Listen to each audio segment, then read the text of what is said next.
Mechanism of inflammation की अगर बात करें हम, ठीक है, तो मैकेनिज्म हमारा दो पार्ट्स में डिवाइड है, वस्कुलर इवेंट्स, दूसरा सेल्युलर इवेंट्स। वस्कुलर इवेंट्स वो इवेंट्स हैं जो हमारे वेसल्स में हो, आर्टरीज, वेन्स, कैपिलरीज इनमें हो, ठीक है। और सेल्युलर इवेंट्स जो सेल्युलर लेवल पे हो, मतलब सेल के लेवल पे हो, ठीक है। तो वस्कुलर इवेंट्स की बात करें तो वस्कुलर इवेंट्स हमारा फर्दर डिवाइडेड है दो पार्ट्स में, हीमोडायनेमिक चेंजेस और ऑल्टर्ड इन वस्कुलर परमेबिलिटी, ठीक है। हीमोडायनेमिक चेंजेस क्या होते हैं? हीमोडायनेमिक चेंजेस जैसा नाम से ही हमें पता चल रहा है, हीमो मतलब कि ब्लड से रिलेटेड और डायनेमिक मतलब कि फ्लो से रिलेटेड, तो ब्लड का फ्लो, ठीक है, ब्लड के फ्लो में चेंजेस आए वो हमारे हीमोडायनेमिक चेंजेस होंगे, ठीक है। तो हीमोडायनेमिक चेंजेस क्या होंगे? हमारे चेंज इन ब्लड फ्लो, ठीक है। अब हीमोडायनेमिक चेंजेस को समझते हैं कि हीमोडायनेमिक चेंजेस किस तरीके से आते हैं, ठीक है। तो देखो, पहला होता है हमारा ट्रांजिएंट वैसोकॉन्स्ट्रिक्शन, ठीक है। वैसोकॉन्स्ट्रिक्शन का मतलब क्या है? देखो, पहले कोई भी इंजूरियस एजेंट आया, ठीक है, कोई भी इंजूरियस एजेंट आया, कोई इंजरी हुई बाहर से, तो क्या होगा? जो हमारी वेसल है, ये मेरी आर्टरी है, ठीक है, तो आर्टरी पे क्या होगा? पहले इसकी वैसोकॉन्स्ट्रिक्शन होगी, ठीक है। वैसोकॉन्स्ट्रिक्शन मतलब कि इस वजह से फोर्स पड़ा, तो ये यहाँ से इस पे दबाव आया, यहाँ से दबाव आया, तो आर्टरी क्या हुई? वैसोकॉन्स्ट्रिक्ट हुई, ठीक है। ये कितने टाइम के लिए होता है? ये होता है 3 to 5 सेकेंड के लिए, ठीक, ट्रांजिएंट वैसोकॉन्स्ट्रिक्शन, ठीक है, पहला। सेकंड है परसिस्टेंट प्रोग्रेसिव वैसोडाइलेशन।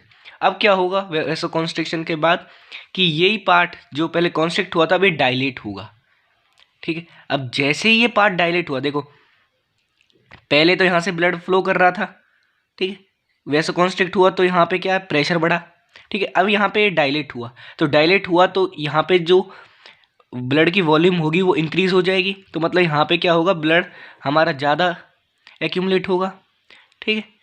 तो परसिस्टेंट प्रोग्रेसिव वैसोडाइलेशन में क्या होगा? जो हमारी आर्टरी या हमारी वेन होंगी ये डायलेट होंगी, ठीक है। डायलेट होने के बाद क्या होगा? यहाँ पे हमारा ब्लड एक्यूमुलेट होगा, ठीक है, जिसकी वजह से क्या होगा? रेडनेस एंड वार्मथ, ठीक है। जो रेडनेस एंड वार्मथ आती है ना, जो हमने 5 साइंस ऑफ इन्फ्लामेशन में पढ़ी है, तो redness and warmth, heat generation, वो इसी की वजह से होता है, वैसोडाइलेशन की वजह से, ठीक है।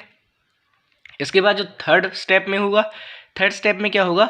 इंक्रीज इन लोकल हाइड्रोस्टैटिक प्रेशर, ठीक है। अब ब्लड यहाँ पे आया, एक्यूमुलेट हुआ, ठीक है, एक्यूमुलेट हो गया,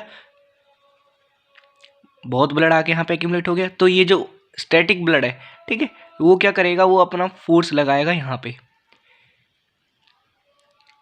वेसल्स की वॉल्स पे, ठीक है। ये जो हाइड्रोस्टैटिक प्रेशर लगाएगा ब्लड, ठीक है, इसकी वजह से क्या होगी? इसकी वजह से स्वेलिंग आएगी, ठीक है। लोकल हाइड्रोस्टैटिक प्रेशर की वजह से स्वेलिंग आएगी थर्ड पॉइंट में।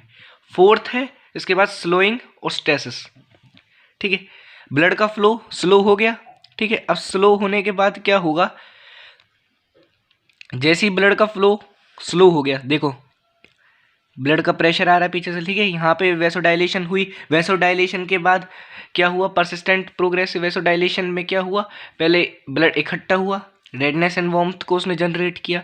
सेकंड क्या हुआ? वो प्रेशर लगाएगा यहाँ पे, ठीक है, जैसे ही प्रेशर लगाया स्वेलिंग हुई लोकल हाइड्रोस्टैटिक प्रेशर में। फोर्थ पॉइंट में स्लोइंग और स्टेसिस, ठीक है, जैसे यहाँ पे आके प्रेशर रिड्यूस हुआ तो क्या होगा? जो रेड ब्लड सेल्स रही हमारी, जितनी सेल्स रही ब्लड की, ठीक है, कंसंट्रेशन इस पार्ट में इंक्रीज हो जाएगी, ठीक है। Increase in cell concentration and increase in viscosity, ठीक है, क्योंकि यहाँ पे आके हमारा ब्लड एक्यूमुलेट हो रहा है, ठीक है। ये फोर्थ पॉइंट है। इसके बाद फिफ्थ पॉइंट क्या होगा? फिफ्थ पॉइंट ये होगा जो सेल्स यहाँ पे एक्यूमुलेट हुए हैं, ठीक है, जिन सेल्स की कंसंट्रेशन इंक्रीज हुई है, ठीक है। अब इनमें से जो ल्यूकोसाइट्स होंगे, ठीक है, जो ल्यूकोसाइट्स होंगे जैसे हमारे होते हैं लिम्फोसाइट्स होते हैं, न्यूट्रोफिल्स होते हैं, ठीक है। अब वो क्या करेंगे? वो मार्जिनेशन करेंगे। मार्जिनेशन का मतलब क्या है? वो इनके जो मार्जिन्स हैं यहाँ पे